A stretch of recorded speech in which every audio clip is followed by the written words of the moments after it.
What is going on, everybody? It's your boy Spencer. It was a holiday weekend, so I had family over, didn't have a chance to get to my computer, but I'll be back to regularly scheduled content now.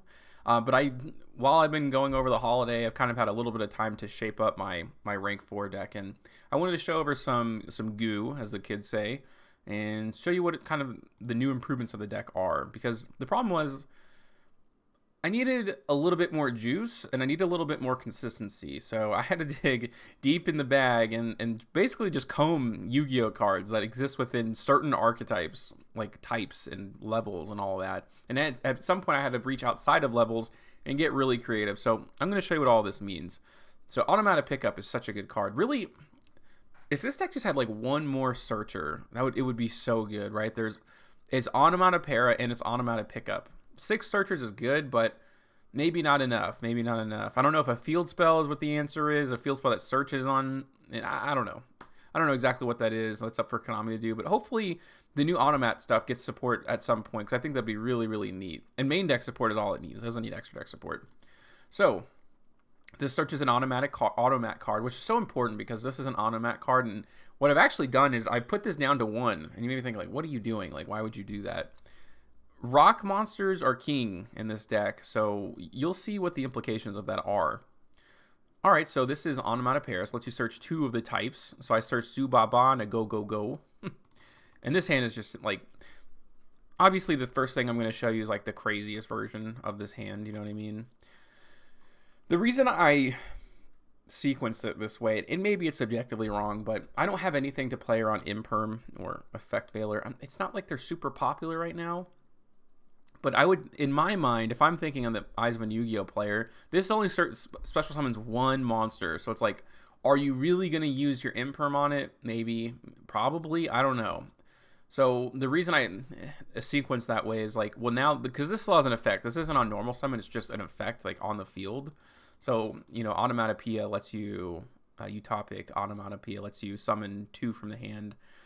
I would imagine this would get Imperm much more likely than this would. So at least when you do this, your opponent probably would like, okay, I'll save it for something better.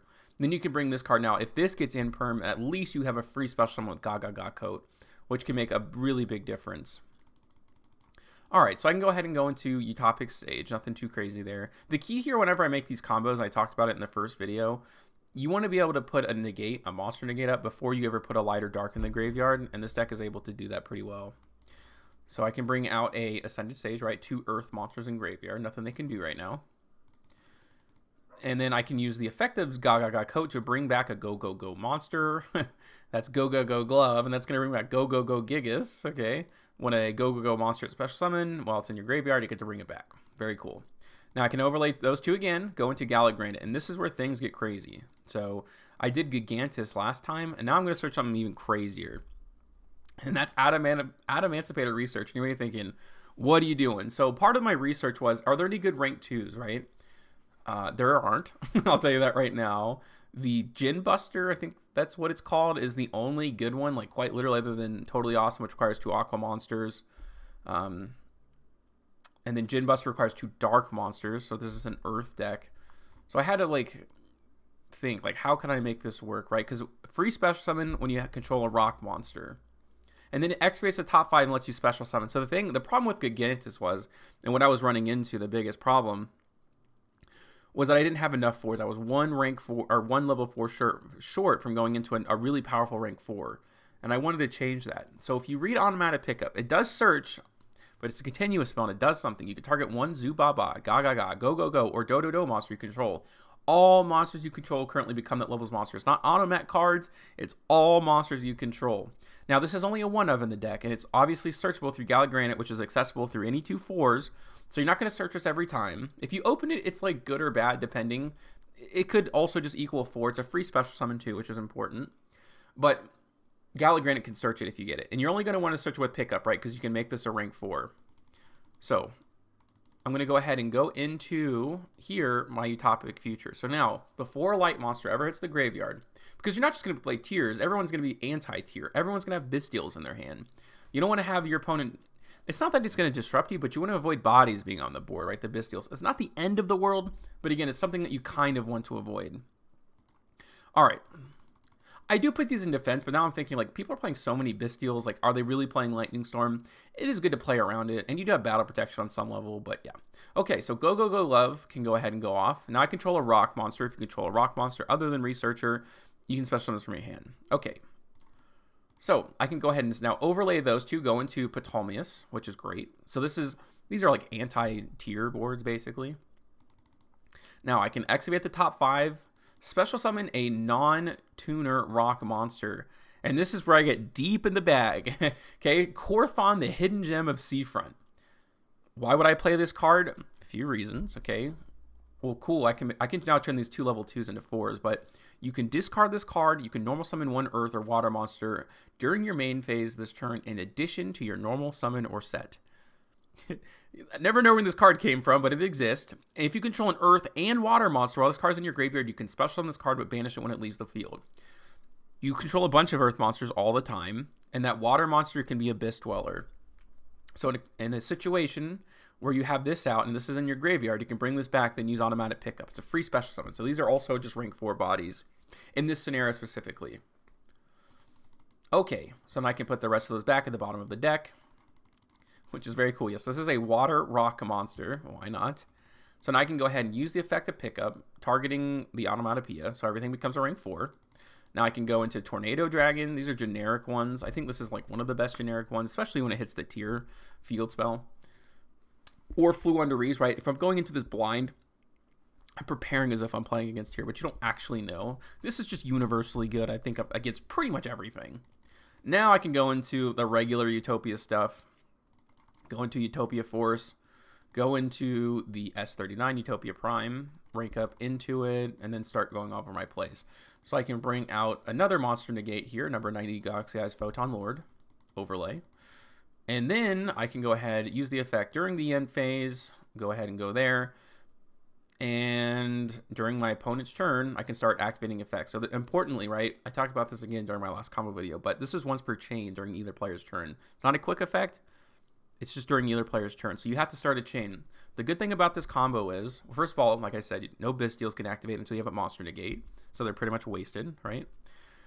But another thing is you're activating all of these effects during the draw phase. So your opponent's triple tactical talents, not online, which is really, really important because that can mean like your opponent might scoop, right? You go to main phase, then you activate all these effects. Triple tactical talents can make things a little crusty. But this is able to avoid that whole problem. So chain number 99, Utopic Draco, chain Ptolemaeus, detaching 3, and then chain Galaxy Eyes Photon Lord, and then from the deck, I forgot, I discarded Galaxy Cyclone in the beginning of the video, but normally you would attach this. This is still a monster negate, and this is a monster negate that destroys, so if they activate something in the graveyard, use it with Photon Lord probably, and then with this, anything else, you would use the negate destruction. But here's the end board. I have a spell negate. I have 2 monster negates, Tornado Dragon, which is pretty cool. And then your opponent cannot send anything to the graveyard. Did I detach every material? That's hilarious. Oh, I have an overlay. I was going to say, where is the monster? Constellar Diamond. Constellar Diamond can't activate or can't send cards from deck to graveyard. And then it's a dark monster negate, which I guess is kind of cool. But this is really important, right? Everybody's sending cards to the graveyards right now. That's the whole format. That's tier. And everything else kind of falls in line with that too. So I thought this was pretty cool, right? This is like an entire board of boss monsters that are battle protected. And I do like this because it does play around Lightning Storm, right? Your opponent just like simply can't use it because everything's in defense position. And if they try to get over anything, well, if they activate a spell, that's one way of getting rid of it. But this has battle protection. Your monsters, when they try to attack, it goes to 0 attack and defense. So they can't get over it, right? And that's the really, really important part. So that was like the main combo I wanted to go over, but I'll go over everything else. Showing off this card, so I haven't shown it yet, and that's going to be Go, Go, Go Giant. And of course, I also want to show this because of Astraltopia, also a very good card. So Onomat pickup, might as well just start there. It's kind of just a regular play starter. And then you can go ahead and discard the Dark Ruler no more. Obviously, don't need it anymore. Coat. And this is everything. Again, you want to go through your combos without ever activating a monster effect, which is very important. Or not activating a monster effect, that's like impossible. Without putting a light or dark in the graveyard, excuse me. So I can go ahead and detach a couple. Go here for the Ascended Sage. Now I can use the effect of the hidden gem in my hand. So discard this card. You can normal summon one earth or water monster in addition. This is an earth monster. And this is Go Go Go Giant. It goes, you special summon a Go Go Go monster from the graveyard. So I really just doubled up on rock Go Go Go monsters. It's really the biggest change I made in the deck. All right, I'm going to keep this on the board, right? Because I want to be able to special summon back the Go Go Go Glove, which I haven't been able to do yet. And then I can search Utopia Force. And I can go ahead and rank up here. Go into Dragonar's effect. I need to detach because I need to get Go Go Glove back into the graveyard. So unfortunately in this case I was just one short from being able to not have my opponent use a Bestial before I activated my effect. Which is fine because it's not like I was doing anything with this card. Again, it's just a body at that point. The Bestials aren't interrupting your plays at all at any point in these combos. Now I can bring back Go Go Go Glove, go into Gallic Granite. I'm probably going to search Researcher again. Just such a good extender. It's 2/4s. Like, it's not every time. There's no guarantee you're going to hit a rock monster, but there's so many in your deck. Like, you're probably going to hit one, right? Just statistically speaking. Same thing as Tier, basically, the way that their decks are made. And then the last one there was Go Go Go Love, thank goodness. So I can shuffle the back. But again, statistically, you're like definitely going to hit one. All right, and then I can special summon my Astraltopia. I can send the pickup, searching numbers.